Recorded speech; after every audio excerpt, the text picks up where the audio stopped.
Hi, I'm Will Olson. Welcome to Automotive Collision Repair. The Automotive Collision Repair program follows a curriculum recommended by the Automotive Service Excellence.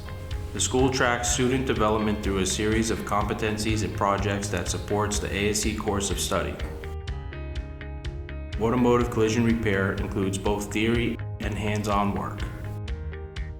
Students learn how to maintain acceptable working conditions, interpret work orders, and use both hand and power tools.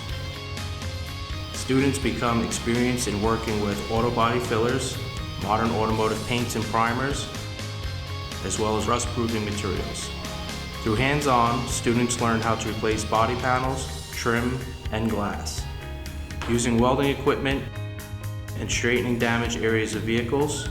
In the painting portion, refinishing small and large areas of an automobile with the most modern paints will be covered. By the end of our program, our students become adept in meeting the demands of today's sophisticated collision repair industry. ASE and NOCTI examinations are administered upon completion of the program. Students are prepared to be placed with advanced standing in the field of collision repair or to continue their technical education in a college or post-secondary technical school.